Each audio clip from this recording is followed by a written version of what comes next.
don't worry, people don't die from ghosts and people don't die from this and that. But the more you look into it, like, yeah, they do. Like, it really seems like they do. Some people, at the very least disappear after trying to contact this stuff. Is this a Goosebumps episode? Sounds like a Goosebumps episode, man. There's also a young girl there. From all appearances, this young girl who was laid out on a table was dead, like absolutely dead. Benjamin Davidson's last words were, "Well, you better hurry." By the time there was a subsequent follow-up call, his wife answered, and it was too late. But this person goes up to the counter, the concession stand, and asks for a large popcorn. The concession worker is working on something on the countertop and looks up and goes, it's kind of a gruesome story. As they're twitching, they end up sort of squeezing her bodily fluids out of her. Tribes supposedly collect the fluid, which is the mixture of the sacrifice's blood, and start drinking it and become intoxicated, and they have a big party. My name is Joshua Cutchin. I am a full-time musician and author. I used to introduce myself as musician author, and now I pretty much introduce myself as author musician because the writing has leapfrogged a bit. And I've always had an interest in these topics. I've always had an interest in the supernatural and the strange and the unknown. My interest began with cryptids, but soon enough I sort of went into being more interested in the UFO subject. And I have written since 2015, depending on how you count them, because I had to split a couple of them into 2 volumes, 7 books on these topics, and I just find it to be one of the most infinitely rewarding things that you can pursue. I like to think of an interest in the paranormal as being sort of an exercise in self-improvement and an exercise in really re-enchanting the world, So now I look at a forest and I don't just see a forest, I see a place where any number of things could still be lurking. So that's a sort of thumbnail sketch of who I am. In what was it? Was it 2021, I guess? Yeah, 2021. Hard to believe it's been that long. In 2020. Yeah. I started working with this fellow here and started writing some scripts for What Lurks Beneath. It's a relationship that I'm incredibly proud and, quite frankly, blessed to be a part of. It's been really rewarding to have probably the best boss on the planet in terms of being laid back and kind of letting me pitch some crazy stuff and him accepting it. And it's very much a part of what I do. I use some different resources than I would in my books, but still a lot of my scripts, I would say probably average 10 to 15 sources. Some scripts have 1 source and some scripts have 20, but probably around that 10 source area. So, whenever you hear something from me, you can always trace it back to where I found it. Yeah. While I am very enthusiastic about UFOs, I would also encourage everyone who is interested in UFOs to view current events surrounding disclosure and David Grush and all the sort of hoopla that's going on in the United States about possibly the U.S. government revealing secrets. I would advise everyone to sort of view that with an eye towards history and just how strange the phenomenon is. I have some mentors who have been involved in this UFO game for coming up on 40 years, and they, even in their lifetimes, have seen this sort of disclosure theme repeat itself ad nauseum, ad infinitum. And while I do think that we might emerge from this current disclosure season with a little bit more knowledge than we once had in terms of official stances and what the government has and doesn't have and knows and doesn't know, I would just say temper your expectations. And I say that for a couple of reasons. Not only, have there been big promises about disclosure in the past, but at the same time, in order for disclosure to be a full disclosure, it's going to have to acknowledge some really strange aspects of the phenomenon. And by strange aspects of the phenomenon, I mean stranger stuff than just extraterrestrials visiting Earth. I have moved away myself from the extraterrestrial hypothesis, the idea that UFOs represent intergalactic visitors.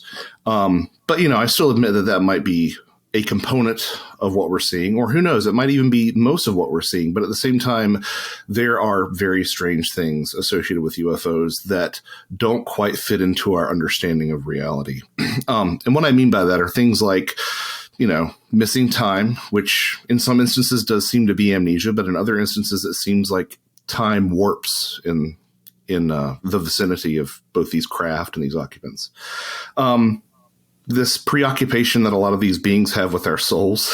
In 2022, I released a 2-volume work called Ecology of Souls, and it just looks at death and the paranormal. And there's pretty much the second book is just entirely dedicated to the connections between UFOs and death, and they're substantial. There are examples where a string of synchronicities will show up following in the wake of a UFO sighting. And that doesn't really sound like little green scientists coming from another planet. And there are accounts of people experiencing poltergeist effects following their abductions or their sightings. There are accounts of people experiencing extended psi phenomena like clairvoyance and things like that. There are also stories, these very rarely go reported, but they happen more often than they should, of dead loved ones appearing aboard these craft. So I guess what I'm getting at is that unless your disclosure acknowledges some of the high strangeness, it's going to be a partial disclosure. So I would ask everyone to sort of bear that in mind as well. Because of my unorthodox stance, there are some people in the disclosure movement who sort of don't think very highly of me. But I will say this here, and I really want people to remember this as well. The people who are married solely to this 1950s version of the extraterrestrial hypothesis, where it is little green scientists coming down to tag human beings and all that sort of thing, they tend to be people who aren't the ones actually pushing disclosure forward. I can't speak too much on this because I don't know how much they want said. But if you look around the internet, it's pretty easy to tell. The people who are actually involved in things like the congressional hearings and whatnot fully embrace the fact that the UFO question has a very strange answer. And they have also connected it to things like death and possibly other dimensions. I mean, who knows? Maybe that's what the afterlife is to begin with. But they've connected it to things like death and to things like our fundamental understanding of reality. So I think that's an important thing to sort of bear in the back of your mind. If you want to call it spiritual warfare, if that's what nests best into your worldview, that's fine. I'm more sympathetic to that than I am the extraterrestrial hypothesis, but I tend to think that it's something a little bit stranger. I think that the UFO question, like a lot of the paranormal, does sort of straddle the line between fiction and reality. And what I mean by that is something between the external world that we all share between people and our own internal world. By way of explanation, I would point to something like psi phenomena.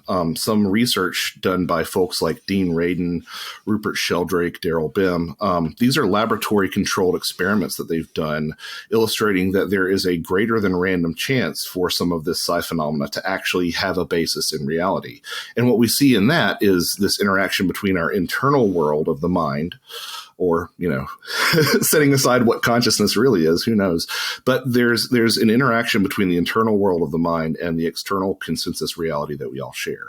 That's what I mean by straddling this line between fiction and fact, between the internal and the external. Similarly, ghosts seem to do sort of the same thing. They seem to be very ephemeral and invisible, and you can't really capture one that we know of.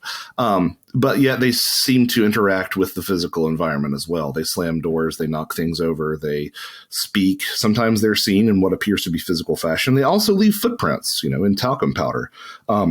That's one of my biggest comebacks whenever people talk about, Bigfoot must be a flesh and blood ape because it leaves footprints and it leaves scat and it leaves hair. And I'm like, well, one of the earliest parapsychology tricks was to spread talcum powder on the floor at a haunted house and wait for footprints to manifest. So ghosts kind of do leave footprints if we believe the parapsychological literature.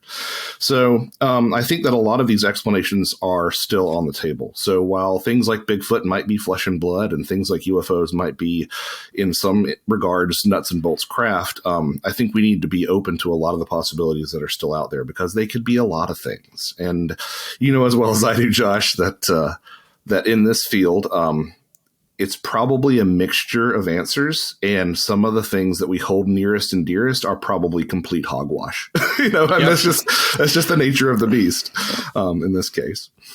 Out of all the research you've ever done, what is a story that has stuck out to you the most? There are a couple that I have a real soft spot for. One of them is the story of Joe Simonton, who was I always get this wrong because I want to say that he was an eagle farmer from Chicken River, but he was actually a chicken farmer from Eagle River, Wisconsin. Way up there up north in the Northwoods, kind of close to the Upper Peninsula. And this was in the 1960s, I think it was April 18th, 1961. Joe is sitting in his kitchen, really well regarded by the community. He was Santa Claus for the community some. He was, an active member in the community. And he was sitting at his kitchen table and he was finishing up, breakfast or a late breakfast or an early lunch, something like that. And he hears this sound that's like the sound of wet pavement, tires moving across wet pavement. And he looks outside and he thinks that there's something settling down into his yard. And he thinks at first oh no, the roof of my house has come off. But as he's looking at it, he sees that it looks like two bowls set on top of each other. And it's, shiny and chrome, to paraphrase Immortan Joe from Mad Max, shiny and chrome. But he rushes outside, and this sort of, the way he describes it is kind of like a car trunk opening. This portal on the UFO opens up, and he sees a couple of men inside, and they're not aliens. They do appear to be men. He said that, I think Joe Simonton himself said that they looked like dark-skinned Italians, I think is what he said. Consider the time, consider the place, I guess. But he notices that one of them is sort of gesturing at him. And he infers, and it's kind of interesting, you look at some of Joe Simonton's interviews, and he looks a little bit haunted at this point because he said that he looked into the entity's eyes, and this person's eyes really seemed to sort of look into his soul. But he gathered in his simple way that these beings must want water. And they handed him this jug that he says was the most beautiful piece of, most beautiful container he'd ever seen. He'd never seen anything on Earth at all that looked as, ornate and captivating. So Joe takes it and he infers that they want water. And so he, opens the door and he goes down to the basement and he has a pump down there. He pumps up some water and he brings it back, and he's sort of leaning up to hand this jug of fresh water up to one of these UFO occupants. And he notices that another one of these beings is working on this flameless griddle, is what he described it in the back, because he can see inside the craft. And there's, I think, a couple of little panels and stuff, but most of it looks like this black wrought iron. And on this one flat surface that one of the UFO occupants is flipping these sort of discs, and he can't really figure out what they are. But he makes this motion like, "Oh, you're going to eat? Can we eat? Or are you going to eat?" And the UFO occupant decides that this means that Joe is hungry. So he hands these things over to Joe. I can't remember exactly how many it is, because you read conflicting reports. 3 is kind of the general number. 1 ended up in the hands of J. Allen Hynek, who was doing a lot of research at the time. One was shipped away for analysis, and Joe kept one. But Joe sees that they look like these little cookies or pancakes, and there are still pictures you can find online. And there's actually, I did a little bit of looking, and one of these is still on display outside a cafeteria at a military base, if you can believe it. But it looks like this sort of like loose lattice work of grain product. And he tastes one, and he says that they taste horrible. They taste like cardboard. And Joe even said, the beings were rather short. They were like 4 feet tall or so. And he said, no wonder they don't get so big if they're eating that for their meals. But Joe takes a bite, and that's kind of the end of the interaction. The door on the side of the craft closes, and the UFO takes off into the sky. Joe suffered a lot for this. He came forward. It's an absolutely absurd story. Everybody knows that it's absurd. especially the crowd of modern folks who like to talk about sinister alien agendas and hybridization and things like that. They have no time for something like the Joe Simonton story, even though he had physical evidence from his encounter. There was never any deception detected on Joe's part. And these pancakes or cookies, whatever you want to call them, they're usually called pancakes. This is the UFO pancake story. Were analyzed, and the analysis revealed that they were completely made of terrestrial ingredients, primarily buckwheat, but with a noticeable lack of salt, which is interesting because if you ever cooked, you know that even, some rudimentary pastries and things that you make will require salt, even if you don't taste it. So it's kind of where the story just ends.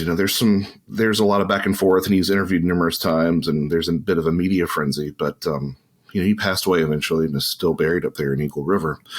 Why I find that story interesting is because it's high strangeness. It's so goofy. And to me, like, whenever I hear these stories about high strangeness and the goofiness that it usually embodies, high strangeness being the sort of dreamlike quality that you find where nothing really has any logical sense, I hear those stories and I just have to ask myself, why would you make that up? Like, especially nowadays, if somebody comes to me as a researcher and tells me the story that hits all the beats of what we expect from alien abduction, things like, the collection of gametes and medical experiments, and they're the grays, and, there's a tall gray and there's shorter grays, and I was taken to a circular room and I was taken back. I'm like, okay, cool. Very interesting story. I find all these stories fascinating. But if somebody throws in a detail like, oh yeah, and one of the aliens was wearing a shirt that said "I Heart New York," like that's when I really perk up because like why would you make that up? Like, if you want your story to be believed, you're going to want it to follow all of the beats that we sort of accept. You're not going to sort of throw a wild card in there like that. So that's part of the reason I find the Simonton story so fascinating. Another reason is because of my interest in fairy folklore. Jacques Vallée in 1969 wrote this work that's been really sort of the cornerstone for a lot of the stuff that I do. And it was called Passport to Magonia. Anybody who wants to pick up their first UFO book, like, please pick up Passport to Magonia. It's so good. And it's really other people had sort of briefly or furtively drawn this comparison in the past, but Vallée really did a great job of showing the similarities between some of these older ideas surrounding spirits, and in particular, fairies, the fae folk, and the modern UFO contact experience in that particular book. And he does a great job of that. And one of the things that Vallée noted was that there's a lot of fairy lore surrounding buckwheat, including, fairies sort of dispensing or what's the word I'm looking for? Rationing buckwheat grain to people in certain parts of his native France. But also, fairies always had an aversion to salt. That was one of the ways to keep the fairies at bay, was to put out salt. And, that's something you'll hear in other occult practices too, is that the way you keep out spirits and demons and things like that in general is to use salt. So Vallée said, oh, look, we got buckwheat, we've got a lack of salt. This sounds kind of like a fairy story because, again, Simonton mentioned that these entities had dark skin, and a lot of these fairy stories, including the modern ones, will talk about the fairies sort of having darker skin and this sort of wizened complexion. They're all sort of wrinkled and stuff. And of course, these entities were short.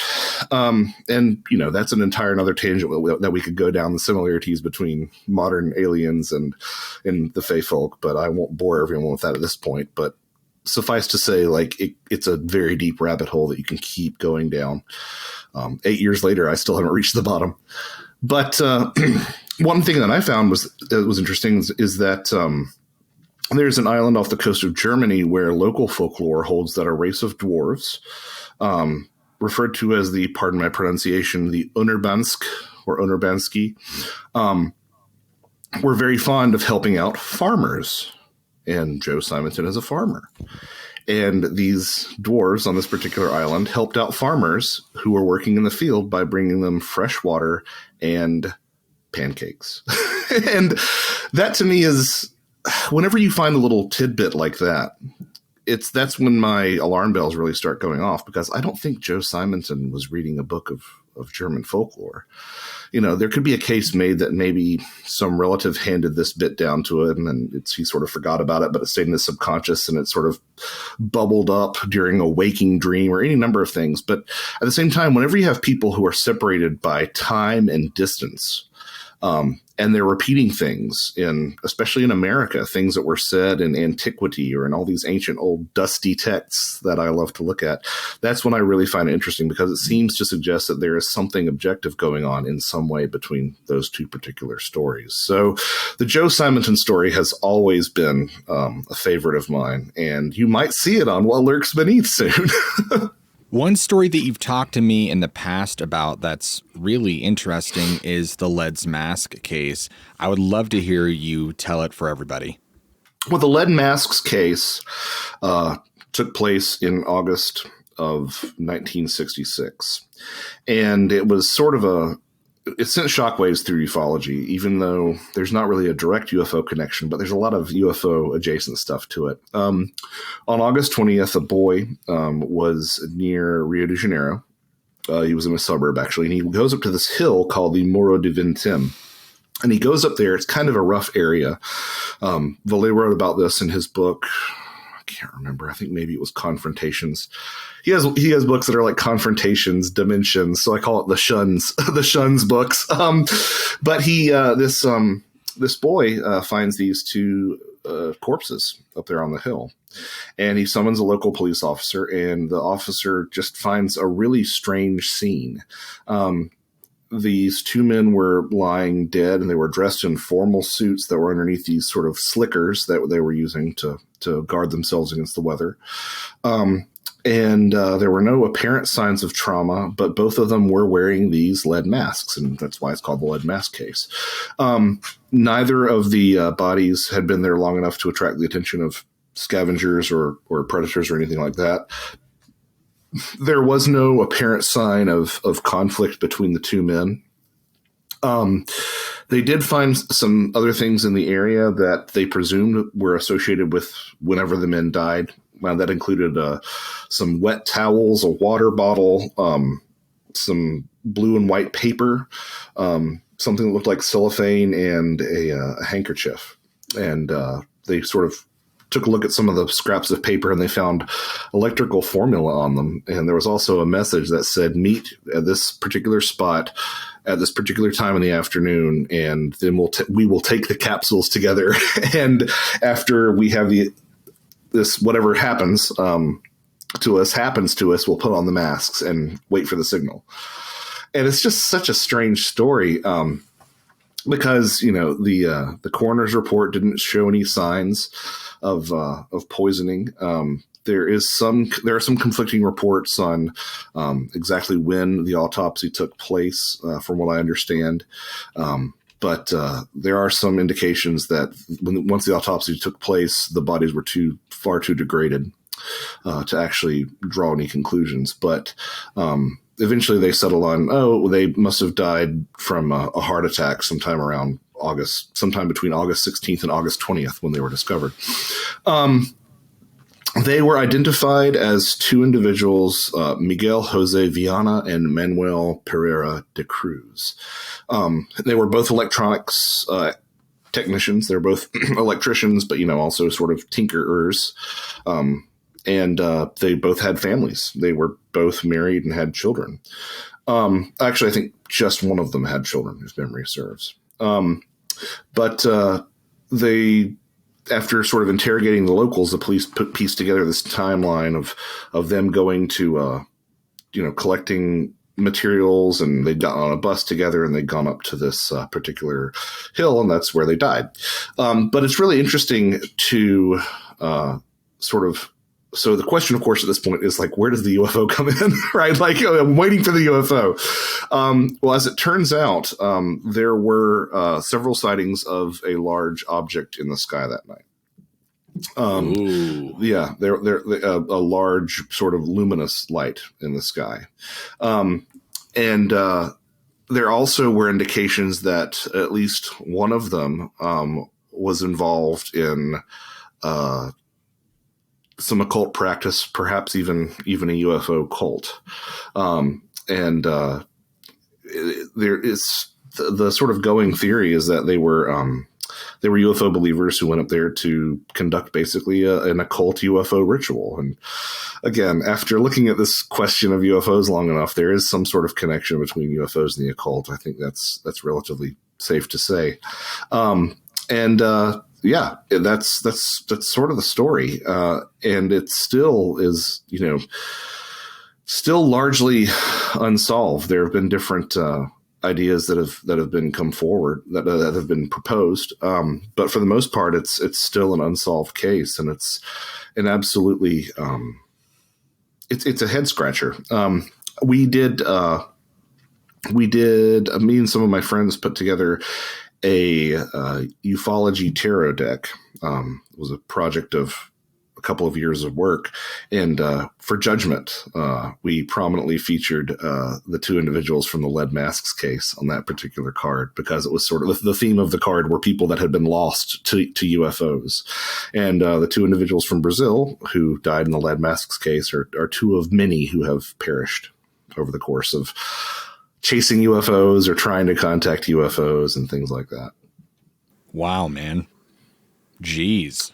Well, that's the thing about like this stuff is that, I remember, I can't tell you how many like movies and stuff I saw as a kid where they were like, don't worry, people don't die from ghosts and people don't die from this and that. But the more you look into it, like, yeah, they do. Like, it really seems like they do. It seems like some people, at the very least disappear after trying to contact this stuff and after going to look for this stuff, to say nothing of attachments that you might bring home if you're on an investigation. So, to this day, when I do field work, my wife's always like, is this, how safe are you? Is this, are you going to bring anything home?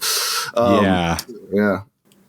That, it's funny because I'm like, people will tell me, they're like, oh, you need to go out in the field and do some investigations. And I'm just, I really don't want to bring anything home with me. We'll put it that way. Well, in my experience, the people who bring stuff home are the ones who don't take this seriously. Because it really doesn't seem, unless you've got something particularly nasty attached to you, it doesn't take a lot to get rid of it.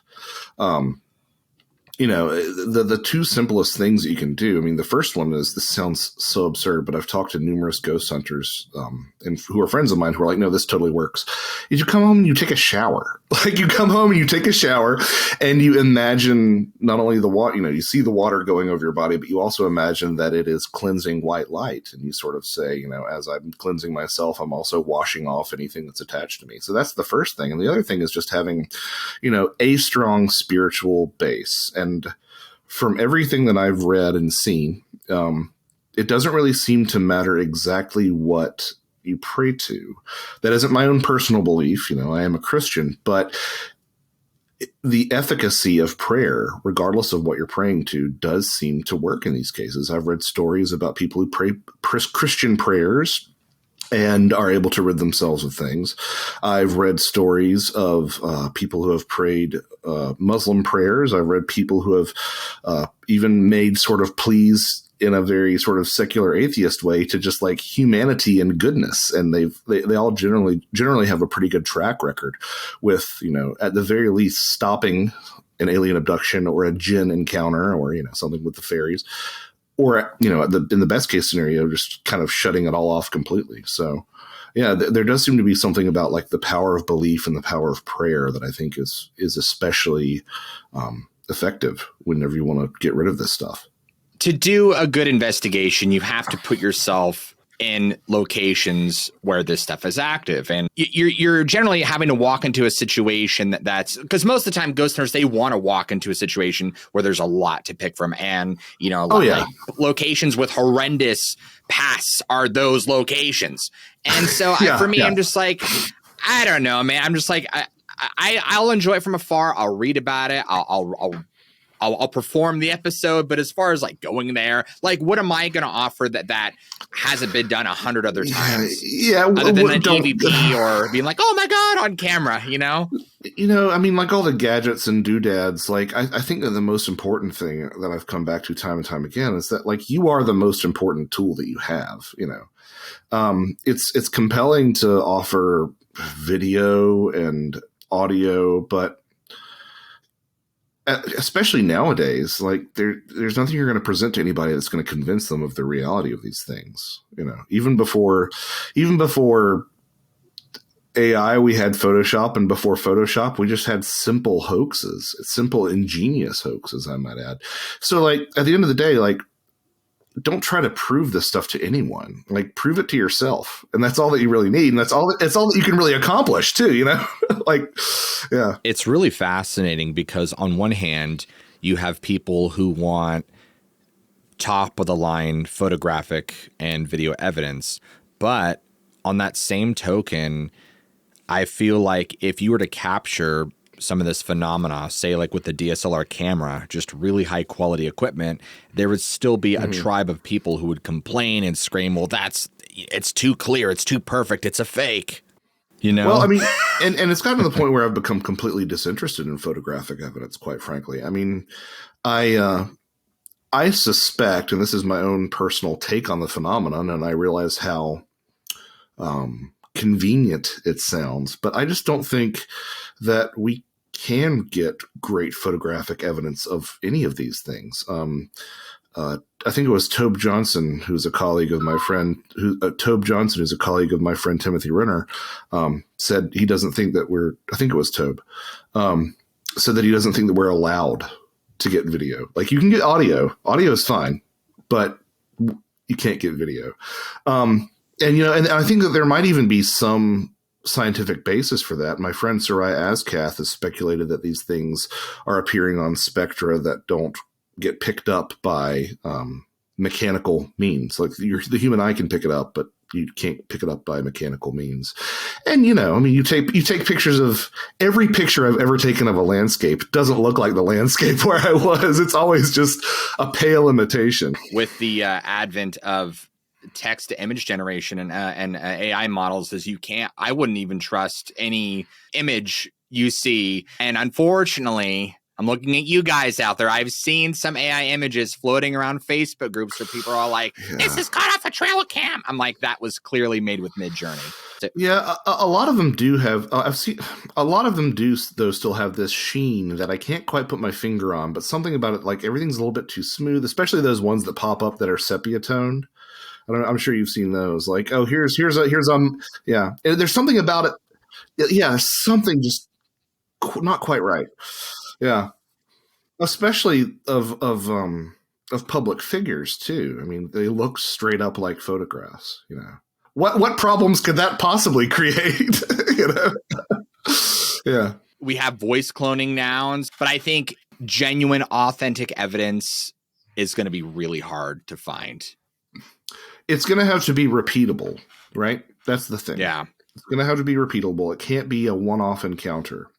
And my mentor, Greg Bishop, likes to say, these things are repeatable, but not on demand. In other words, if you go to a haunted house, you have a better chance of encountering the supposed spirit that haunts it, but there's not a clear cause and effect where you can get reliable results. And because these things don't seem to be repeatable, I do think that hard proof of any of them is always going to be a problem, Especially when we live in this density where, we could taste, see, touch, smell, and that exists beyond our 3D perception of time and space.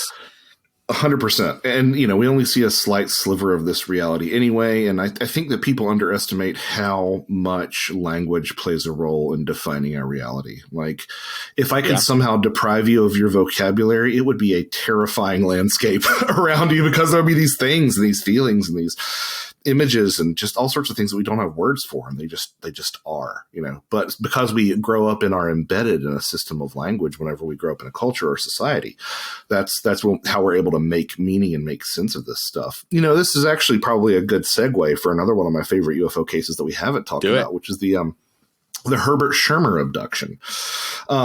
It was December 3rd, 1967. I have a soft spot for old cases. I don't know if you can notice.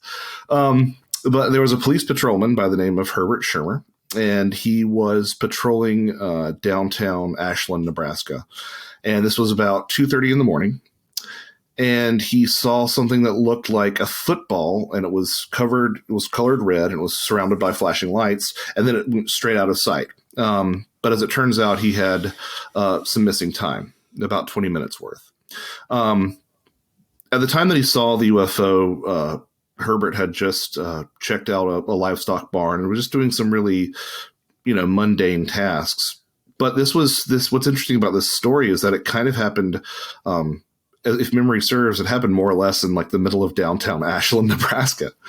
And he comes back and he experienced, he remembers seeing the craft, but, the actual hypnosis took place under the care of Dr. Leo Sprinkle, who is one of the celebrated UFO hypnosis experts.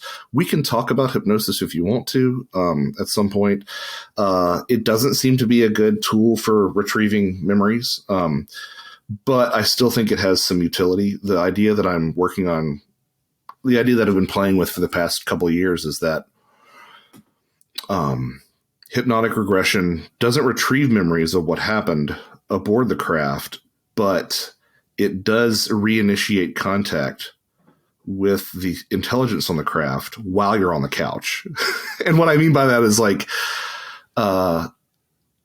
in several hypnotic regression transcripts that I've read, people in the room will ask a question to the person who is being regressed, and the entities will answer the question there in the room. So the idea that I'm playing with is that the hypnotic regression actually somehow takes you to this timeless realm where you are able to interact with these intelligences again on the couch. Anyway, I feel like I have to say that because my favorite aspects of the story were determined through hypnotic regression. But in this particular case, Herbert Schirmer said that he was taken into the craft. The beings asked him if he was the watchman of the town, and he said that they were. These entities had high foreheads. They had eyes that were similar to cat's eyes. They were wearing uniforms, and they had an insignia, I believe, if memory serves, might have had a snake on it, which is sort of an insignia that you've seen in other cases, like the Filiberto Cardenas abduction as well. But my favorite part of the story, because it contains all the stuff of like, we're going to show you some stuff for no good reason, show you all our miraculous technology and stuff. But at one point, Herbert Schirmer asked the entities what they wanted from humanity.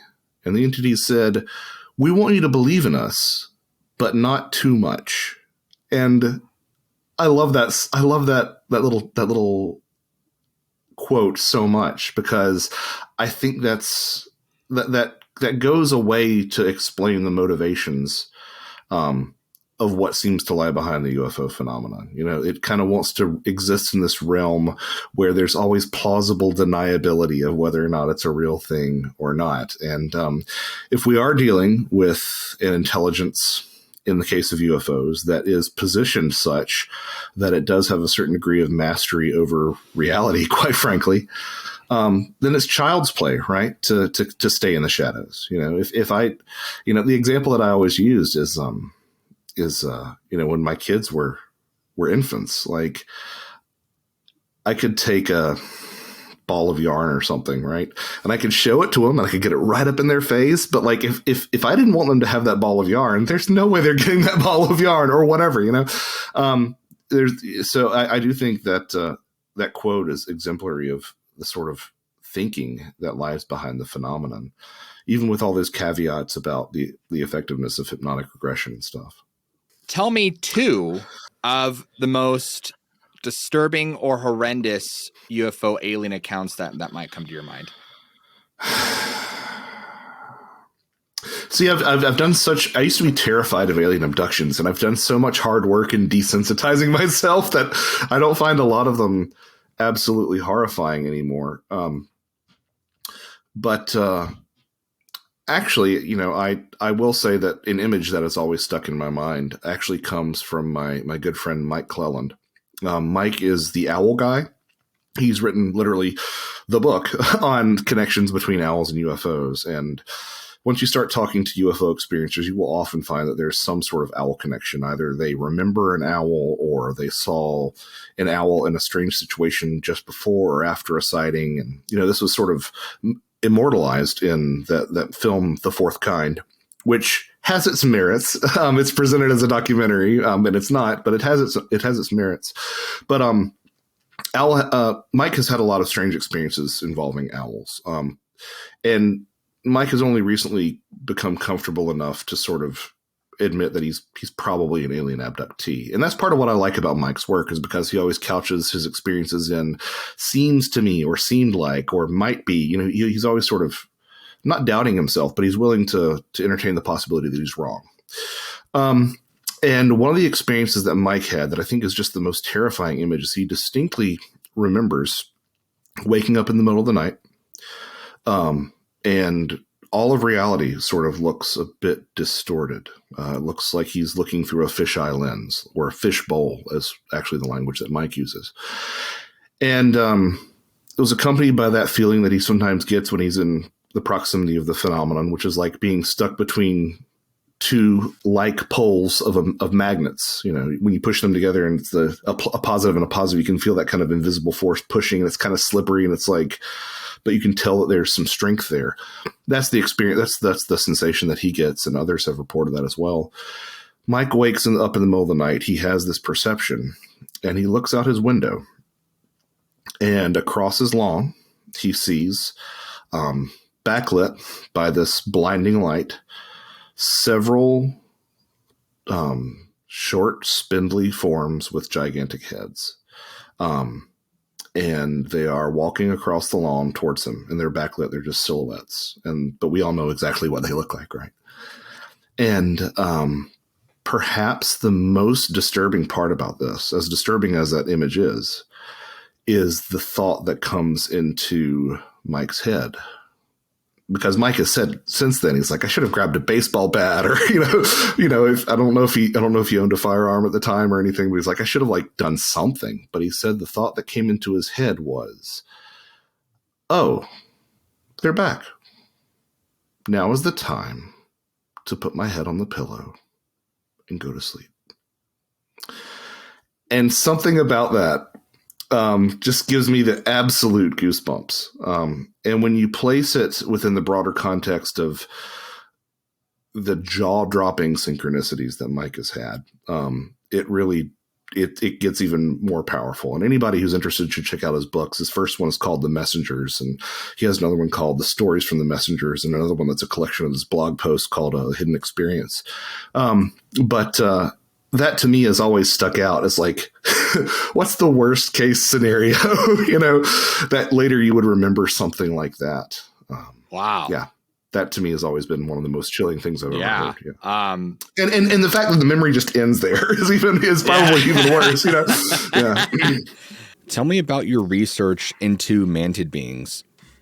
I found this. I've always found this one interesting and kind of haunting, because it was a deathbed confession in almost the truest sense of the word. The person who passed away, who had the name Benjamin Davidson, was not necessarily literally on his deathbed, but he was days before his death sharing his story for the first time. He hadn't even shared it with his wife. The particular incident in question took place in the 1960s in Ohio, and he returned home late that night, and his wife accused him of infidelity, and he didn't remember what had happened at the time, but apparently that had effects for their relationship moving forward. He didn't really remember it until the 1990s, when he singed his arm with a cigarette. He singed some of the hair on his arm, and something about that smell completely brought this memory back to him. And if you do a little bit of a study on the science of the connection between memory and olfaction, smell, this is definitely a thing that pops up time and again. I looked into that a lot for my 2016 book, The Brimstone Deceit, which is all about smells in the paranormal. But when he contacted UFO researchers, he was dying of cancer, and he shared the fact that he literally had days to live, and he just wanted to share this. He was employed as an exterminator in the 1960s, and he would often travel between Cincinnati and Portsmouth, Ohio. And late one night, he was making this route. I think he was picking up supplies or dropping off supplies, something to that effect. And it was Route 52. He dropped in on his mom, and he got back on the road. And he wasn't on the road long before he's approaching the area near Aberdeen and Manchester. And he has to come to a stop in his car. He has no choice, because the road is being blocked by this giant landed craft. He said it looked like it was made of iron or aluminum, some sort of clear metallic surface, and it was covered in multicolored lights all across it. Now, of course, this also begs the question, like, why didn't anybody else see this? But at the same time, I don't think that these experiences always unfold in the same reality that we occupy. I think it's the same reality that, quite frankly, we go into when we dream, and it's the same reality that we perhaps go to when we die, and probably the same reality that we go to whenever we use entheogens and psychedelics and things like that. I think that there's an altered state of consciousness that's kind of another place that you go to. But anyway, that's neither here nor there. The road is blocked, and the worst part about it is not the fact that there's a UFO in the road. The fact that bothered him the most was that there were several of these tall beings on either side of the road that looked like praying mantises. This next part is a little bit unclear. Somehow he winds up outside of his car. Obviously, he can't go anywhere because he's stopped dead on the road. I would say that maybe he could have turned around, but as we just saw in Mike Cleland's case, you don't always operate with your full cognitive capacity when you're in these encounters, either from fear or because you've kind of been hijacked somehow, which is what I would speculate. But he winds up outside of his car, and these beings escort him onto the craft. Piece seems to indicate that it was completely consensual. There was no duress involved, no violence, nothing like that. But he gets onto this craft. These mantises escort him onto the craft, and there are like up to 20 of them there. And it's well lit, but he can't really see where the light is coming from. Interestingly, we mentioned fairies before. That's something that you hear about these descriptions of fairyland, is that it's always lit, but you can't really see a light source. There's no sun. Wow. And he is put through this physical examination. And they scraped some skin off his hands, clipped his fingernails, and took some blood. But the worst part about it, and part of the reason that he wanted to share this with ufologist Kenny Young, is because he remembered the fact that he was not the only human being aboard the craft. He was also there was also a young girl there, and from all appearances, this young girl who was laid out on a table was dead, like absolutely dead. And, he felt helpless, but at the same time, it was apparent that she was, not alive anymore, and there was nothing he could do about it. And so the next thing he remembered consciously, because all this memory came back after he singed his arm, which is always interesting when the memories don't come back through hypnosis, but they come down through, independent recall. That's always a useful detail. But the next thing prior to that he remembered in the moment, in the 60s after this happened, was that he came to full consciousness while he was in his car at a stoplight, and the lights turned green, and he headed home. After he shared this particular experience, he recalled the experience in the 1990s. He shared it in the early 2000s with researchers, and they said, okay, we need more details. We're coming over there. We want to commit this to some sort of recording, audio or video. And Benjamin Davidson's last words were, well, you better hurry. And by the time there was a subsequent follow-up call to schedule, his wife answered, and it was too late. Oh, no. Yeah. A lot of these experiences are quite unsettling, but they're all unsettling because they typically center around a lack of consent. And while no one should do anything to any conscious being without consent, a lot of times the people who endure these experiences and can integrate them often can find that these experiences that started out horrifying actually end up having, according to them, a positive impact on their lives. And some, quite a few contacts are completely positive from the very beginning. And there are also quite a few that are kind of like, you read them and you're like, this is kind of a neutral experience, but because it's an unknown, it gets sort of lumped into that, dangerous category.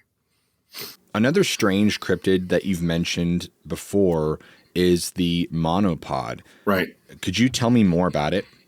This creature might be quite familiar to folks who have played their Dungeons and Dragons. I think that it's probably an entry in one of the bestiaries. But monopods were a type of being that were thought to exist amongst, the classical world. You find old Greek writings talking about these basically people, but they only have one leg, and not like from an injury, like they were born just with one leg as a race of people. And the foot on the end of this leg was often so large that they would hold it above their head like an umbrella.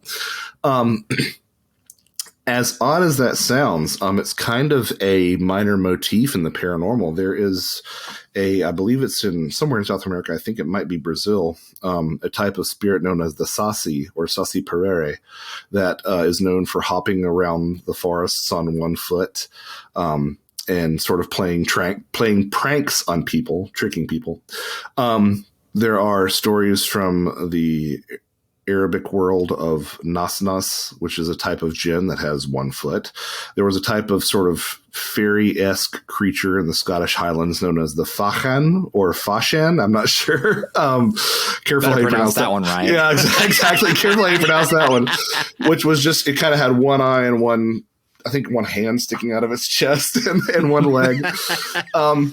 But, you see this motif over and over and over again. And what I think is really interesting about this is that there is an old Viking text, old Norse text, about landing in Vinland, modern-day Newfoundland, where supposedly members of the expedition actually encountered a race of monopods. And it's interesting to me because we've completely sort of reworked our understanding of European contact with the New World based on these ancient Norse expeditions. And yet here we have this story that's like, what? And according to the story, this was during the voyage of Thorfinn Karlsefni, who sometime after 1000 AD made landfall on the shores of Newfoundland. And there are different peoples that they encountered. Many scholars think that a lot of the stories of people that they encountered were the ancestors of modern Inuit communities. But that isn't the case with this one encounter, which was they had gone farther inland and they had been following a river, and they looked up on a cliff or a bluff and they saw something glinting. And it became apparent that it was a figure, and then it became apparent that that figure was a person, because soon enough, this being sort of hops down and hops into camp and immediately fires an arrow straight into the abdomen of, who was it? It was the son of, fire an arrow into the son of Torvald Eriksson, Leif Eriksson's son, I believe. Torvald Eriksson was the first European documented as passing away in the New World, but he didn't die from this. He gets shot in the stomach, and he makes a comment on how much food that they've eaten on the trip because the land is so bountiful. And he was basically saying, I'm so fat that this arrow didn't kill me, which is like, I love that little anecdote. It's like something out of a 90s action movie.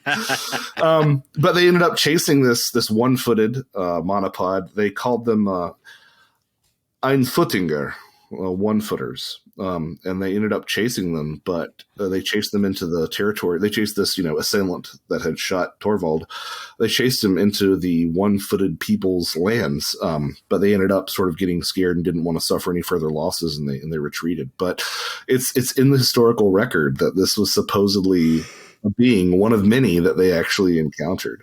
And, you do see some really strange connections to this, again, in the UFO lore. I mean, UFO folklore really is kind of what it is at this point. But one of my favorite stories, because it does embody those themes of high strangeness, is a story from Peru. Again, I believe this might have even been the late 50s, I think, where a gentleman was traveling for work, and he sees this glistening domed object in the dunes, and he goes and walks up to it, and out of it come, I think it's 3 monopods, beings with 1 foot. And he describes them as having the single foot, but it looks like their feet are joined together. He keeps on referring to twin bananas, where two bananas will grow sort of together. So you can kind of see the two legs, but it's joined together. Their bodies are kind of human, but they're covered in like a terry cloth robe texture, like this towel texture. And on each of their heads is a gelatinous blob with a bubble inside. And they communicate with him, and they take him on a joyride up the coast. At one point they say, we've moved beyond all your primitive warish ways, warring ways as human beings, because we have no need for new resources. And part of that's because we reproduce asexually. And then they show him how they reproduce asexually. Like one of them lies on the table and splits in two.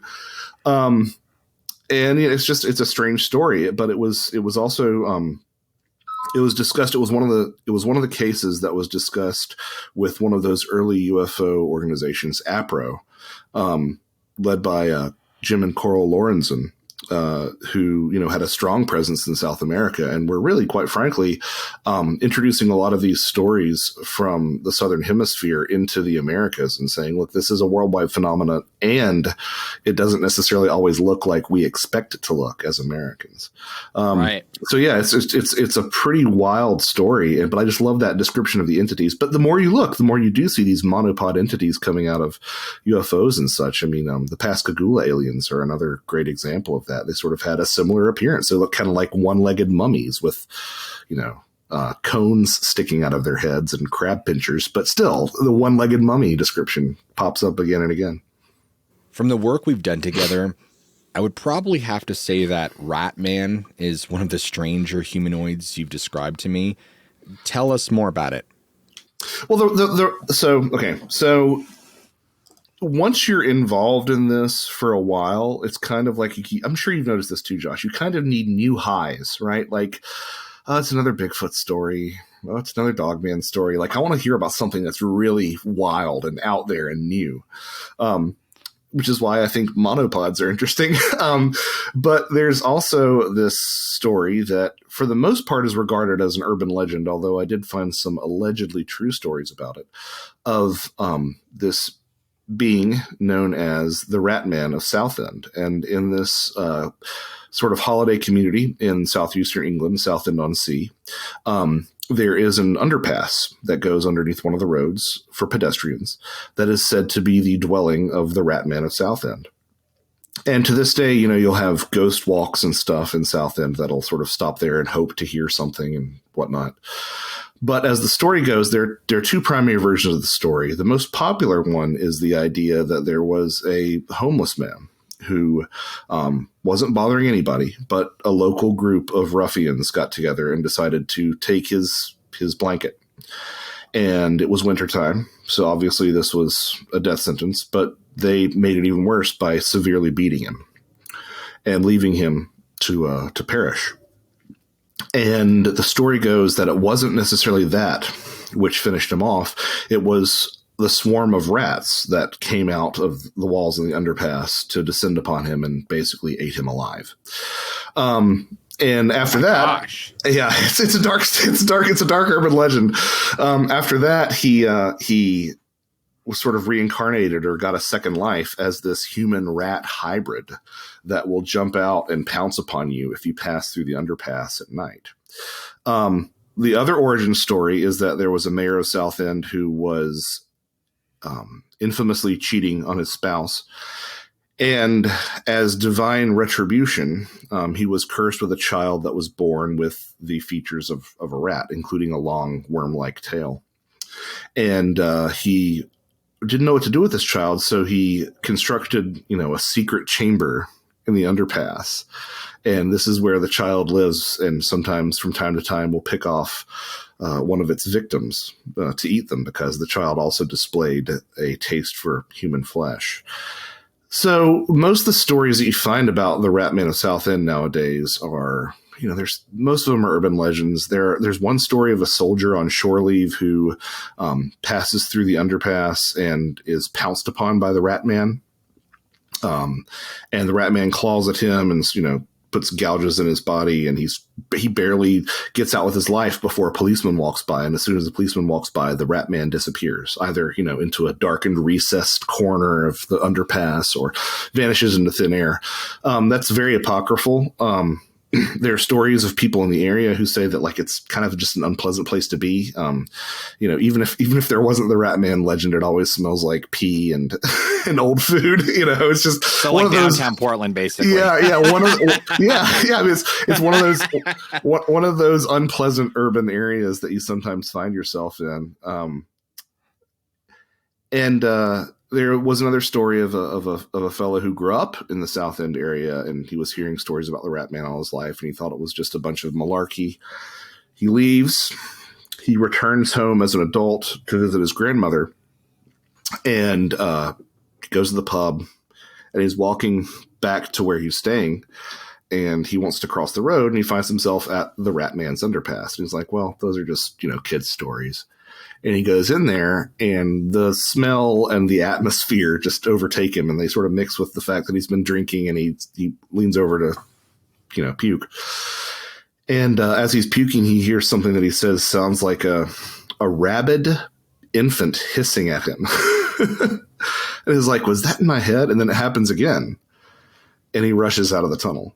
But I did find a story that is a lot more compelling of a group of teenagers who are kicking around South End, and they don't really know what to do. So some of them get the idea to go to the Rat Man's underpass. And it's like 6 miles away, but they're like, well, the more time we spend walking, the less time we're bored.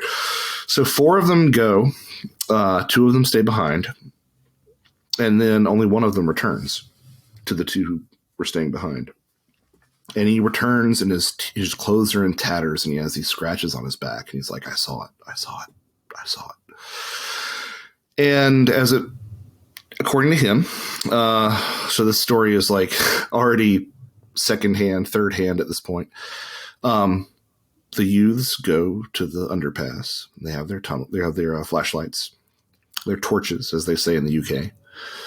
And they go in there, and they don't see anything, and they're calling out, and they're like, okay, let's go a little bit deeper. They go a little bit deeper, and they shine their lights, and none of them see anything except for the young man who returned with his shirt tattered. And he saw these 2 eyes that just stayed in the same spot at the end of the underpass. They didn't blink. They didn't move. They didn't get higher, didn't get lower. They just stared there. He said he couldn't describe the color. It was beyond description. And his friends noticed this, the other 3 individuals who accompanied him down to the underpass. And they all are like, let's get out of here. So they nope right out of there, right? And he turns to run. And as he's running, he hears a shriek. It's this half-human, half-animal, high-pitched wail. And he's running, and the screams stop. His other 3 friends are already outside the underpass. And at first, it's kind of reassuring that the screams have stopped, but then he hears this other sound, these flat feet without shoes padding up behind him. And he gets knocked to the ground by this, unseen force. And the hands that scratch at his back move to his ankles and grab hold of his ankles. And his friends, he surrounded himself with good friends, apparently, because they start picking up anything they can, bits of broken pavement and sticks and, anything like that. And they start tossing it in the direction of this dark shape that's pulling him deeper into the tunnel. And eventually one of those hits its mark. And he climbs back to his feet, and he rushes out into the tunnel, and they sort of regroup there for a minute, but then they look inside the underpass, and they see this dark shape coming out of the underpass, and it's getting bigger and bigger and bigger. So they hightail it out of there. They all go their separate ways, and the young man who was hit from the back, who returned to the 2 friends, shares this story. And he's got the wounds to prove it. And the 2 friends who stayed behind are like, we got to check this out. So they go back to the underpass, and as they're going, they're noticing something on the sidewalk, and they start seeing more and more of it. And they eventually realize that it's dried blood from their friend's back. And they go to the underpass, and they look around. They don't see anything. They don't see a rat man, but they also don't see, anything sticking out of the walls that could have scratched up his back or anything like that. But they do see more blood. And so they just go their separate ways and go home and call it a night. Now, it'd be really easy to say that this is just a tall tale. I think it's interesting because it doesn't have – I'm so skeptical of paranormal stories that have a good punchline. You know what I mean? Where it's like, and the hook was on the handle of the car, but you talk to people who are true. And I've even spoken to people who I think are honest and truthful, and they will have these punchlines. And I'm like, is that, whenever I hear a good punchline, it suggests to me one of three things. Actually, that really did happen, and it's just a really tidy story, or the person is lying, unfortunately, or the punchline is an artifact of understanding. And what I mean by that is people are trying to make sense of this thing. So they graft on some degree of meaning to something that, quite frankly, I don't think always makes sense. Right. And that's why I'm kind of inclined to believe this Rat Man of South End story, because it doesn't really have a good punchline. They go to the underpass and there's some spots of blood and they head home, So yeah, that's the story of the Rat Man of South End. And I actually found some other stories of about 3 different sightings of a rat man in the Houston, Texas area as well. So it's interesting. Lay them on. Well, it's kind of a funny way to end this sort of little rat man suite that we have here. But there's a guy who says that he's attending a Texans game at the stadium, and he goes to the men's room. And as he's standing there at the men's room, there's this guy who's, in a hoodie, and he makes eye contact with him, and he looks like he's got this snout and these big teeth, and he goes while they're taking the leak together, and as unsettling as it is to make eye contact at the urinal, imagine making eye contact with a rat man at the urinal. But then there's another story of someone who is sitting at a red light near that same stadium and glances over into the car beside them, and it's this full-on rat man driving the car. And then there's another story. There's another story of a rat man appearing as well at a WNBA game in Houston. So apparently Rat Man loves, sports, I guess.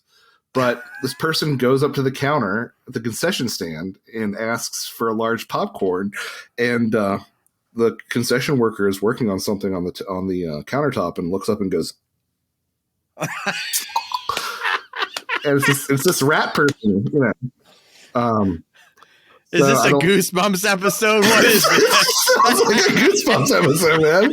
It does. It really does. But again, that's something I love about the paranormal too, is that sometimes when you read these stories, like some of them are just straight up goofy. We started talking about Joe Simonton and his pancakes, and like some of this stuff is outright laughable. And once you get into that territory, I almost don't care if it's true or not. You know what I mean? Because it's entertaining and it allows us to laugh at, ourselves to a certain degree. It allows us to laugh at how much we don't know. And, I do think that the phenomenon, if we want to put a big umbrella over it, definitely has a sense of humor. I mean, it puts me in the mindset of one of my favorite UFO stories that I know I keep coming back to the UFO thing, but a friend of mine, Greg Bishop, was talking about a UFO sighting that happened to someone on one of the American Indian reservations in Arizona. And this was a woman who said that she was being paced by a bright light in her car. And she reported this to, MUFON or whoever. And they asked some questions about the follow-up, but she experienced these migraines afterwards, but they were completely disinterested in this part of the story, which is like my favorite part of the story.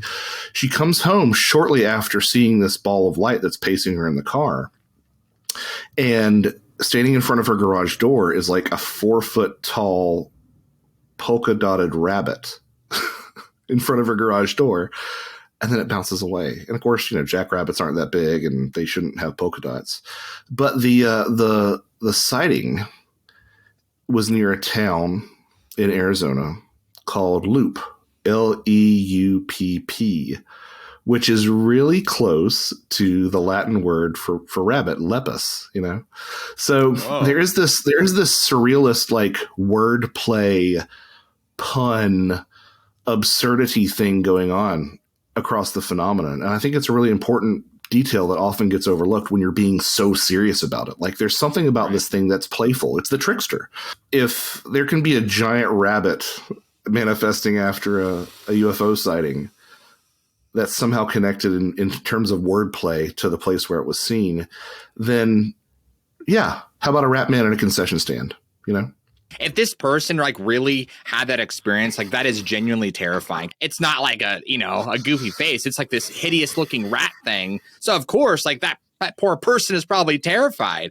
But I can also understand to just, should I say, the untrained mind, you know, who's not in this field, they would just hear that and they'd be like, oh yeah, what is this? Oh yeah. And part of it is, you know, it's an acquired taste. Like, your threshold for the absurdity goes up the more you're involved in this. And once you start hearing the same silly thing, you know, over and over again, you know, you start to say, okay, well, a lot of people are saying this, so maybe it isn't as silly as it seems at first, you know?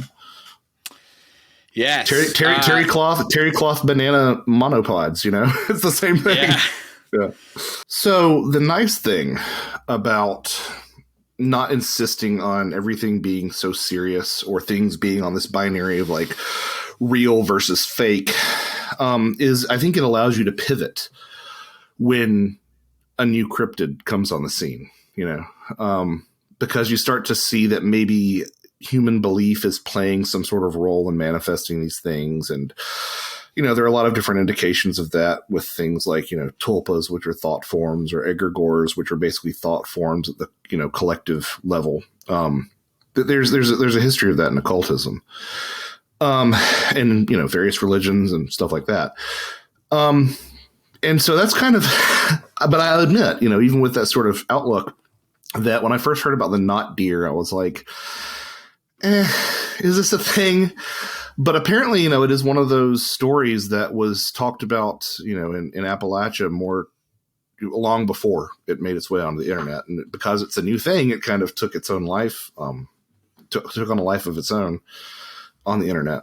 And people describe, it's right there in the name, not deer. You know, it looks like a deer, but something is wrong. It has these forward facing eyes, or it'll just be really, you know, paying a lot of attention to you, or it will be behaving in an erratic manner. There are stories of not deer snapping their own necks and walking on two legs, which, you know, deer will stand on their two legs to access, you know, high vegetation and stuff like that. But like, we're talking about like fully like walking down the street with its legs in front of it. You know, there are some antecedents for the not deer in, you know, some indigenous belief.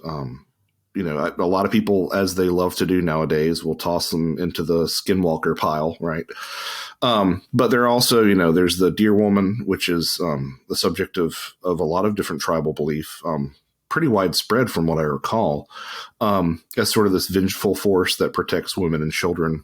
There are some characters from Cherokee belief that are these deer that are sort of interacting with hunters and telling them to remember to be reverent whenever they make a kill. But we have a lot of these not deer stories that are quite unsettling because of the way that these things behave. And one that I found that was really interesting was this gentleman who was a biker, you know, a motorcycle biker, and he lived up near Waynesboro, Virginia, near Shenandoah National Park. And one night he just can't sleep. So he's like, okay, I'm just going to drive to this one spot just beyond the gate of Skyline Drive, and I'm just going to sit there and sort of look out over the darkened valley. And he goes there and he settles in. And as soon as he settles in, you know, it's pitch black. He drives around the gate because the thoroughfare is closed at this point, but he drives into the park and he sits there at this overlook, and he just gets this bad feeling. And if, you know, it's one thing for a civilian to feel that way, but he was a veteran. So he was like, there's something really strange going on. But, there's a drop off into the valley in front of him, and there's this forest behind him. And he's just sitting there dealing with this horrible feeling. And so eventually he's like, this is too much. I've got to go home. I don't care if I can't sleep or not. Like, I'm just going to go home. And he gets back on his motorcycle and he travels back towards the entrance of the park. And as he does so, he's kind of going slow because you don't want to hit a deer. Anybody who's hit a deer knows that you do not want to hit a deer. And he eventually does see a deer, and it's just standing there. And it's just, he says it's the biggest deer he's ever seen. And there weren't any horns. So that time of year, it suggested to him that it was a doe. But he said that the head was just really large and looked almost like a cow's head put on a deer. That's another description you'll hear, is that it looks like you described a deer to someone who had never seen a deer and they tried to draw a deer. So that's another description you had. And so the legs seemed to be a little bit too gangly and long, and the body was just really barrel chested. And he's upset. So he honks his wolf. He honks his wolf. He said it looked like a maned wolf. That's why I said he honks his wolf. Although that sounds like a euphemism now, doesn't it? I'm going to go honk the wolf. That's not in the episode.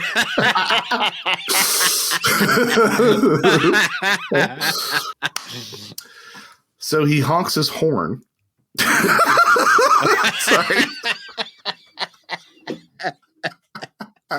Oh my gosh, that's amazing. Herbert. So he honks his horn. He flashes the lights, and this deer just absolutely refuses to budge. And he doesn't want to turn around because he'd have to drive 30 miles out of the way and circle back to his house in Waynesboro. So he's like, okay, well, I guess I'm going to try to go around it, because, he honks his horn, it doesn't move. He flashes his lights, it doesn't move. He yells at it doesn't move. He tosses sticks at it, and it doesn't move. So finally, he just starts puttering along very slowly. But as soon as he crosses into the other lane to go around it, it stands up on its hind legs.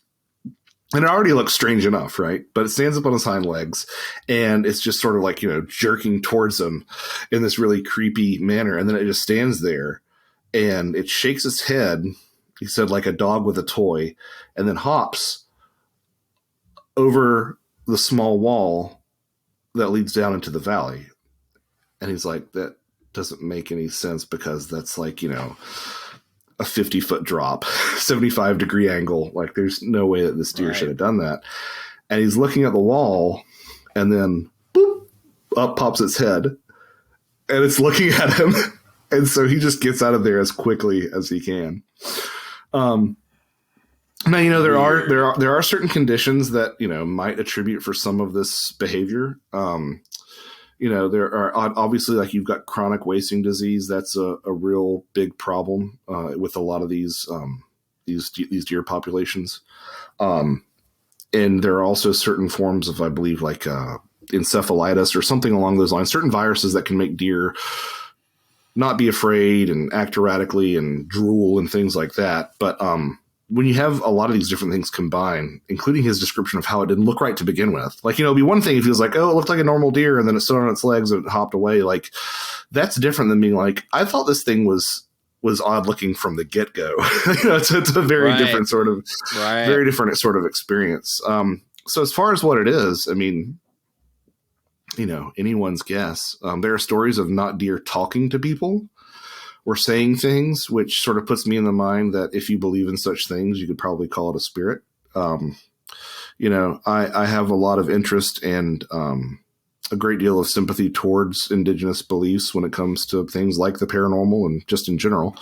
And so I'm inclined to be like, well, if there are people who have lived on this land for thousands of years, and they say this is what it is, maybe we should say, yeah, that's what it is, but that's not really what cryptozoologists do. Cryptozoologists like to come along and be like, oh, by Jove, it's a new species. Let's, kill it, bag it, and tag it. And I think that a lot of cryptids don't work that way. They don't operate on that sort of logic. All right. We're going to switch to being vegetarians for a moment. What's your hot take on man-eating plants? Man-eating plants. So while cryptozoology is often preoccupied with animals, there is a smaller, much less popular discipline that is cryptobotany, which is the study of, undiscovered or rumored or thought to be extinct plants. And while it doesn't have a lot of celebrity specimens, one specimen that could be deemed a celebrity in cryptobotany would be the man-eating tree. There have been rumors of man-eating plants for quite some time. We obviously know that some plants have evolved to digest animal material. Look at pitcher plants or Venus flytraps and the like. But there's long been speculation that certain plants have adapted to eat human beings. And probably the most famous account comes from this 1887 book by James William Buell. It's called Sea and Land. And according to Buell, there were these these plants, completely wrong. These plants that would sort of lay out their vines, and the vines would have these barbs on them. And then when you would sort of step in their vicinity, it would clasp around your leg and draw you up, and then you would slowly be digested. But perhaps the most famous man-eating plant comes to us from Madagascar. Buell talked about that man-eating vine being from South America, but the man-eating plant from Madagascar is supposedly, again, we're talking about a book released in 1924, but supposedly there was a tree that regular sacrifices were made to. In the particular book, there was a discussion of an expedition in 1874 to Madagascar, where there were these two explorers who made contact with a tribe. There's been some follow-up on the tribe. I don't think the tribe exists, so take that as you will. But after sort of earning their trust, the two explorers were invited to participate in this particular ritual.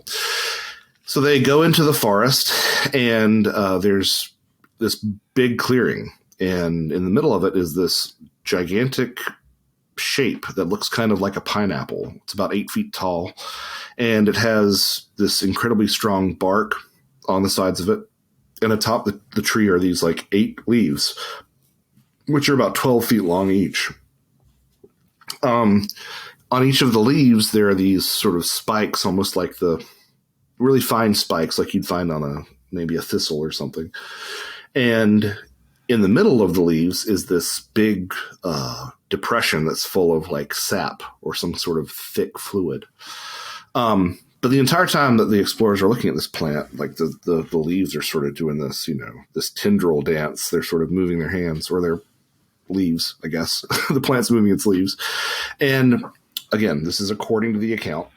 I'm not sure if I believe it, but it's according to the account. There was a young girl who was selected from the tribe and who was dragged to the tree trunk, and she was sort of pushed up the tree. She got into the big depression that was full of the sap or the dew or whatever you want to call it. And as she's sitting there, standing there, the leaves sort of cover around her, and they just completely wrap her up. It's described similar to a constrictor snake, just like wrapping her entirely. And the leaves sort of stand there, and they're clasped around this girl, and they're rigid, and then they start to twitch. And as it's kind of a gruesome story, as they're twitching, they end up sort of squeezing her bodily fluids out of her. And at any rate, the tribe supposedly goes up to the plant, which is now no longer a threat because it's just been fed, and collect the fluid, which is, the mixture of the sacrifice's blood and the juice from the plant, and start drinking it and become intoxicated, and they have a big party. Later, the same plant is visited, and all that's left is the sacrifice's skull. Yeah, like I said, real dark story. But here and there in the historical record, you'll find other allusions to other man-eating plants. Sometimes even here in America, there was also a supposed man-eating vine that was growing in Nicaragua. It was a vampire vine, is sort of what it was called. And it had all these, roots that would pick up people. Apparently, it used to really eat a lot of dogs. So, it's interesting because you would think that there would be a niche in the plant kingdom for something to evolve that ability. I mean, if we know that it happens at a smaller scale, we see carnivores in the animal world at both the micro and macro fauna scale. So why wouldn't we see something similar with plants? But as yet, no specimen has been recovered. There are certain indications that some plants actually do. They're sort of opportunistic in the sense that they actually ensnare larger animals and mammals and will sort of like let them sort of decay, and then the decaying animal body will provide nutrients to the soil around the plant. But as far as a plant that sort of is aggressive in terms of hunting people, no specimen just yet. So apparently after climbing into this plant, the sacrifice was surrounded by the leaves.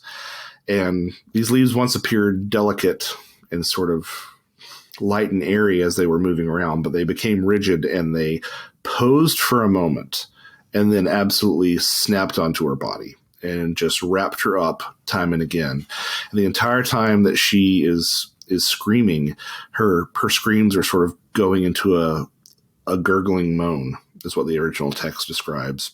And then the tendrils / leaves that are being seen, the explorers were reporting that they almost looked like, again, serpents, because they would sort of pull up and then lash themselves around her. And they would do this over and over again and just tightening with every new attack. And finally, they would just completely envelop her. And at that point was when the sound of her bones crunching was heard in the jungle, according to this account.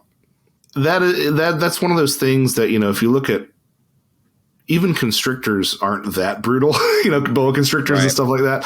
So it kind of calls into question the sort of power that would have to be behind plant fiber to do that. But, we build houses out of plants, so why not have a plant that's actually that strong as well? You've told me before in the past that one of your favorite topics is the Fae. Tell me more about it and why it captivates you so much. I'll throw it all together. Okay.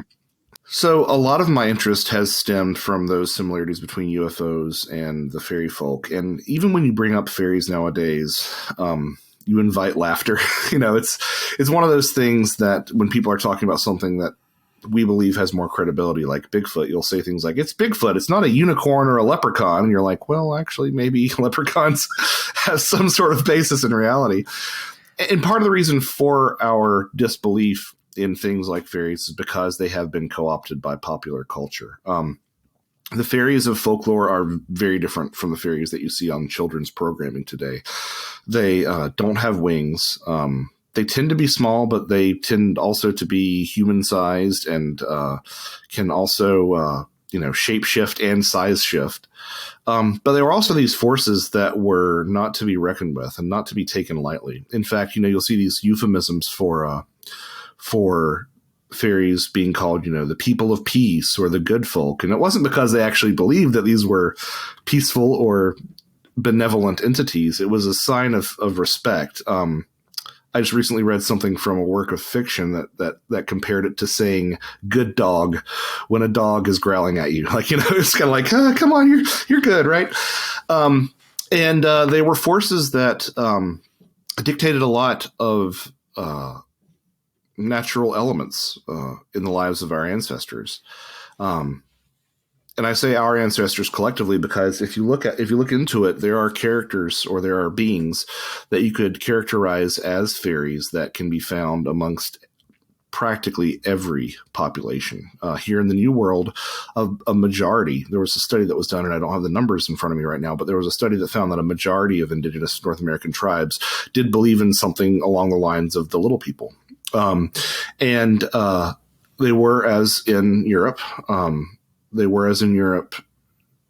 Beings that had these miraculous powers. They were associated with certain events. There was a loose association between fairies and crop fertility in Western Europe. But here as over there, there were also associations with the wind and the weather, which is probably where the fairy wings come from, because fairies were always attributed powers of levitation and flight as associated with storms. But, you know, we got a little bit literal and slapped some wings on them.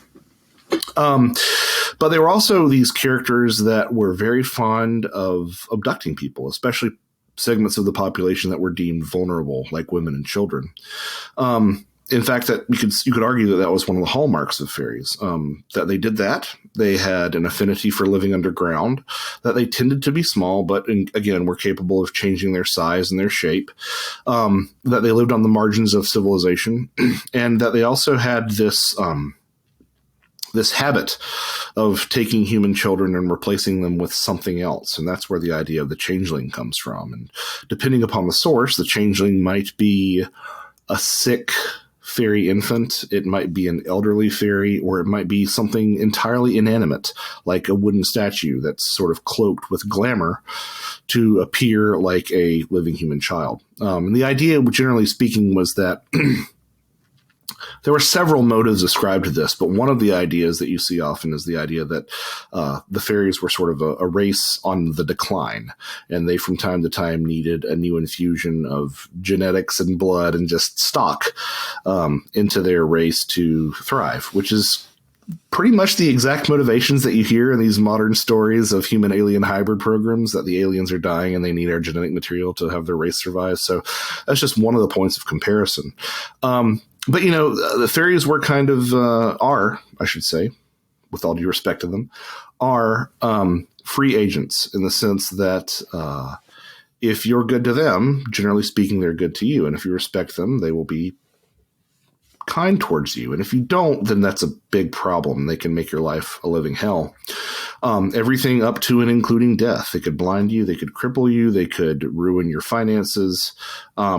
And sometimes it was like you were playing by rules that no one told you. So a lot of times there would be houses, especially in Ireland, that were built on a property, and the people in the household would suffer all sorts of ill effects. And eventually it would be revealed that, oh, well, the reason for this is because you built a corner of your house over one of the paths that the fairies liked to travel over. And you would consult a seer or a cunning man, cunning woman, fairy doctor, and they would sort of tell you where the particular point of intersection was, and you would basically remove it, and all your misfortunes would go away. And to this day in Ireland, especially in certain parts of the countryside, you can still see buildings where the corners were sort of shaved off or lopped off or amended to allow the passage of the fairies through a particular area. But these stories continue into the modern day. I had the good fortune of going to Ireland in 2017 and talking with, just a random guy who was in his 20s or his 30s. And he was like, of course I don't believe in fairies, but I'm terrified of them. And this is sort of like, real hesitancy to engage with this stuff on the off chance that it might have some reality to it. One of the most recent examples, it's long been rumored, I don't know if it's ever been settled, was that the failure of the DeLorean, the car that was made so famous by the Back to the Future films, the failure of the DeLorean Corporation was because it was actually that one of their manufacturing plants was built on a property that had a fairy tree, and they cut down the fairy tree, and that's why the DeLorean company went belly up. So I just find it really fascinating. And again, there's so many different aspects of the paranormal that really do seem to reflect this older fairy folklore. It becomes a bit of a problem because the way that people talked about the fairies in our past really does seem to be a lot like the way that we talk about the paranormal now. So if anything was unexplained, oh, well, that's fairy, this is fairy, that's fairy. But at the same time, there are some really specific things that are reflected not only in the UFO literature, but also in some cryptozoological texts as well. You'll find comparisons to be made. One of my favorite examples is this idea that Bigfoot likes to braid horses' manes. Have you heard this? No. Yeah, there are some people out in the American West who think that large hairy hominids like to come into barns at night and braid horses' manes. And you can find some pictures of this phenomenon on the internet. Similarly, I found an anecdote from a Russian researcher who claimed to have seen one of the Russian Bigfoot analogs, the Almasty, sneaking into a stable at night to braid a horse's mane. Now, look, in reality, this is probably an example of horse owners not combing out their animals' manes at night because they naturally get tangled over the course of the day.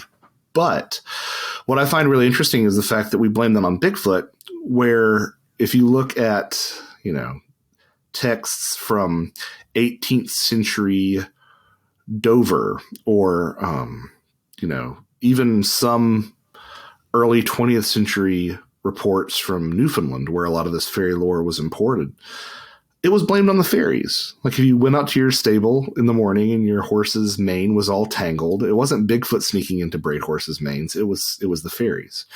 And similarly, you'll find the same thing, same accusation being leveled at witches because they wouldn't use saddles and stirrups. They'd braid horses' manes to sort of control your horse when they took it out to their witches' sabbaths at night. So it's really interesting to me how we sort of replace our older myths with newer myths, but the source still is the boogeyman of our own particular culture. You could have an all fairy sightings. I mean, there are all fairy sightings podcasts, but like even without interviewing new witnesses, you could just go back through all the different stories. Really excited because Simon Young, who does the fairy census, just released the latest edition of it, which is from, I think the last one goes up to 2014, and this one goes from 2014 to 2023. So lots of stuff to look at in that too. Tell me about your findings with Kurt Russell and his entire family. Kurt Russell's family. So when I first started looking into this, I was convinced that I was just going to like find a couple of celebrities and take a look at their strange encounters with the paranormal. But as it turns out, the family of Kurt Russell and Goldie Hawn is absolutely peppered with just strangeness. Perhaps the most recent example is the fact that Goldie Hawn claims that when she was rehearsing for a film, she was like, in dance rehearsal, and it was the 1960s or 1970s. She said that she was in her 20s. And Goldie said that she was catching a bit of sleep between rehearsals in her friend's car. This was coming after a time a couple of months earlier where she was hearing about a lot of UFOs in the area of California, a lot of sightings, and she was sort of looking up into the stars and putting out an intention that she would love to know or meet a space being. And so flash forward to her sleeping in her friend's car, and she wakes up and she says that there are these beings that are staring back at her in the car. She says they were kind of silvery and their mouths were just these barest hints of mouths. They had sort of triangular faces with tiny noses, no ears, and they were pointing at her sort of like they were like, like an animal in an aquarium or something, right? And this was accompanied by this loud ringing noise that she couldn't quite place. And she eventually sort of struggled out of it and they disappeared. And she ran inside to where everyone else was rehearsing and says, I think I've just met people from outer space. And as the years went on, she sort of, thought about this, and she ended up coming out with more aspects of the memory that she remembered, including the fact that she claims that one of the beings touched her face, and she said it was, this divine, almost heavenly feeling. Since then, Goldie has had some strange dreams, some strange synchronicities, which, it's all fine and good by itself. But once you put that in the context of the fact that she has been so long with Kurt Russell and his experiences and their children's experiences, it's like, what is going on with this family? Because In 1997, there was the famous Phoenix Lights incident over the American Southwest, and probably one of, if not the best witnessed UFO event outside of the Miracle of the Sun at Fatima.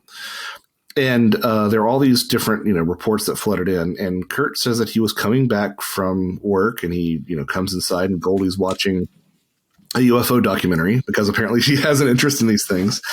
And Kurt's listening to the TV, and he's talking with Goldie, and he hears in the background that there's a mention of a civilian pilot who reported the Phoenix Lights.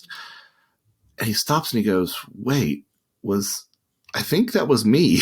And as it turns out, he was indeed the civilian pilot they were referring to. He found the incident in his flight logs, but he had completely forgotten about it until that moment. He had been traveling to take one of. So it's a mixed family. So like she has some children from a previous marriage, and he does as well, and they have one son together. But he was taking one of their children to visit his girlfriend, and they both saw it together. And but they both forgot about it, which is one of the most fascinating things to me. Like that's the thing that makes me say, oh, this probably really did happen, because you hear that time and again, that people have these experiences and they completely forget about them until years later. I mean, we mentioned the Benjamin Davidson thing with the singed hair. We sort of alluded to that with what Mike Cleland experienced with, that sort of something taking over your mind and making you behave erratically or being able to control aspects of your consciousness. So it's like, okay, UFO from Goldie, UFO from Kurt. And then, as it turns out, Kate Hudson says that she's clairvoyant. Kate Hudson being Goldie Hawn's daughter, saying that she and Goldie saw a faceless woman, I believe, at one point. And also Wyatt Russell, now famously on Apple TV's new Godzilla series, shared an experience that he had of seeing a UFO as well. They were in Canada at the time. He was with, I think, 5 other friends, and they saw these strange lights, and they were in the wilderness. They were about 100 miles from any airport, he claims. And they were seeing these lights in the distance over the lake, and they keep coming, and they kept expecting to hear helicopter sounds, and they didn't hear any helicopter sounds. And even if it was the proximity that he's describing it at in terms of being bright, like even if it was a drone, I think you would have heard something. But he claims that there were these lights, 5 orange lights around a light in the middle, and then it just takes off at lightning fast speed. I know a lot of people who haven't seen one UFO, and right. And to have these encounters all through the family starts to beg so many questions. It starts to beg the question of if there's a hereditary component, as a lot of researchers have suggested. There is this strain of thinking in some ufology that certain abductees are placed into situations together so that they can form a relationship and start a family, because there's something about this family that's worth, evaluating or worth, paying attention to. So it's just really odd that there would be all those things attached to this sort of iconic Hollywood family. And again, like, I would be more inclined to say that it's just the weirdness of Hollywood, because we know that famous people in general have really strange beliefs, or beliefs that a lot of us think are strange. But there's something so kind of mundane about Kurt Russell's Phoenix Lights sighting and Wyatt's sighting with his friends that it makes me think that these are actually genuine encounters and not just people having, fanciful imaginations. The way that I prefer to view the UFO phenomenon is through the lens of comparative religion. And a lot of people get that backwards, right? They think that you're saying that, God is an alien, or that aliens are God, or something like that. And that's not really what I'm doing. I'm saying that the effect that these experiences have on people are akin to religious experiences. And a lot of the imagery and the motifs that we see time and time again are shared. So it's not saying this is this or that is that, but just saying, look, there does seem to be some sort of connection here to these things. So in Fatima, Portugal, there were these children, Lucia dos Santos, Francisco Marto, and Jacinta Marto, who had a long series of interactions with Our Lady of Fatima. Actually, it's interesting because the first sighting actually happened 2 years before the actual events of Fatima in 1916, where there was a claim that I believe it was, I'm trying to get the children straight. I believe it was Lucia. I believe it was Lucia who ended up seeing like this headless angel appearing above the flock. And of course, the children were in charge of doing a lot of shepherding.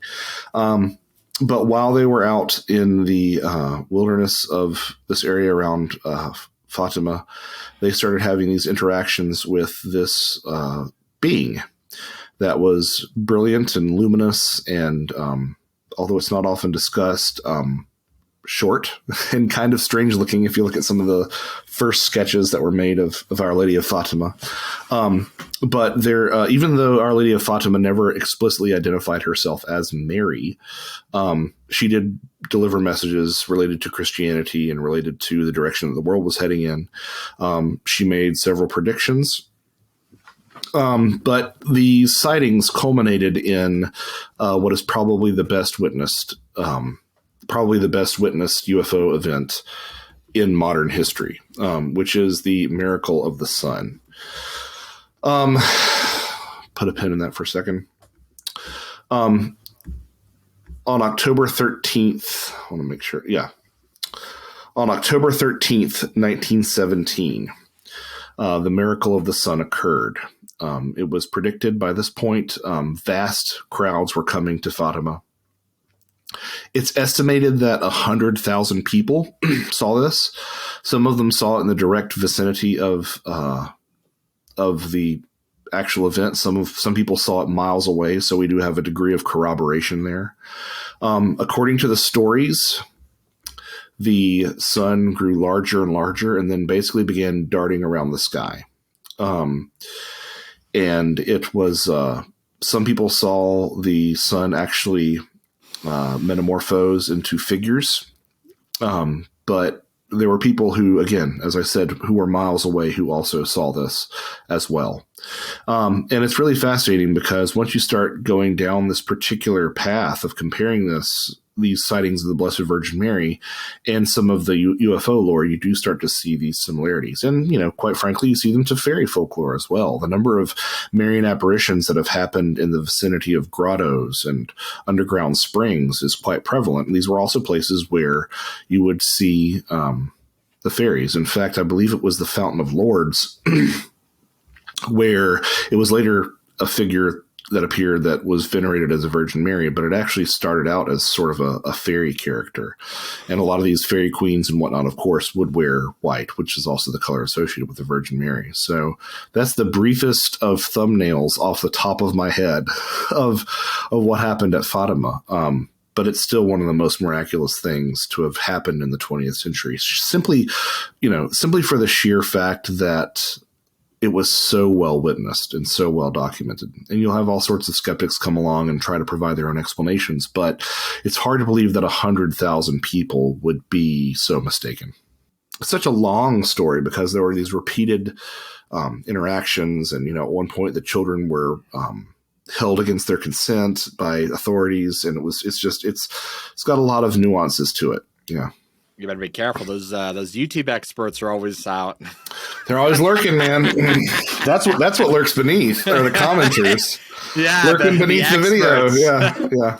No, I was gonna say that's what's worst is like the worst part is like either they didn't watch everything, and they just latched onto one thing, or talking about something that you just don't have the time to cover in a video, or they have a complete misconception, like the Woodstock thing. I mean, it's obnoxious as hell.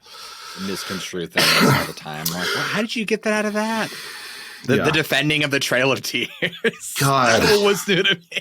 That's a low point, man. That's a low point. How did he defend it? Was it like it was that he said that the Americans were doing the Cherokee a favor by sending them out west, and it's like, no, sir, you are incorrect. Like, we completely gloss over it. And, you know, to the extent that like there's a marker beside a bank that I could literally walk to right now near my house.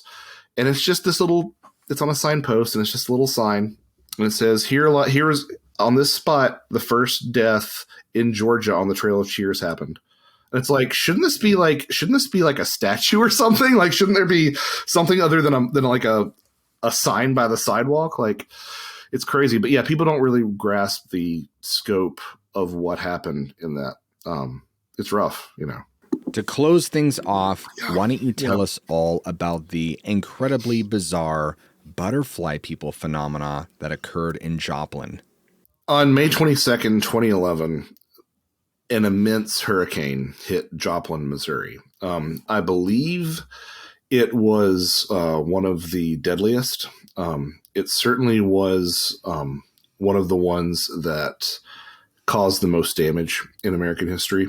I think 160 people died, nearly 1,200 were wounded, and 4,500 buildings were destroyed. So it just basically practically leveled the town. But what's really interesting about it is that all these stories sort of popped up independently amongst the children in the area that they had been rescued by these winged beings that soon took on the name of the butterfly people. There's an incident of two cousins who were waiting in the parking lot of a store for their grandfather to come back out of the store.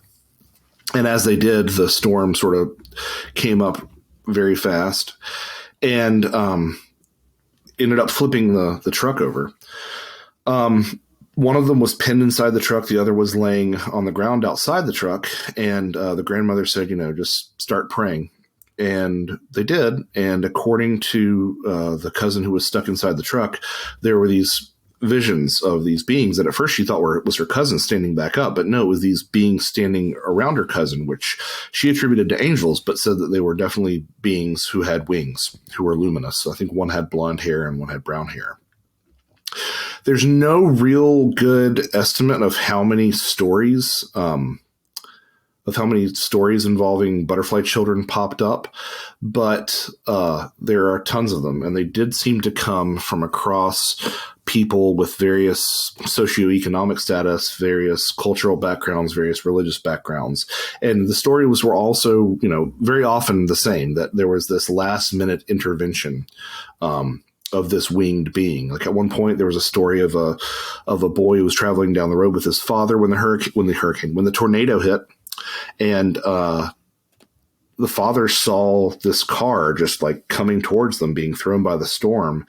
And the father saw the car make a last minute 90-degree turn away from the trajectory that it was on.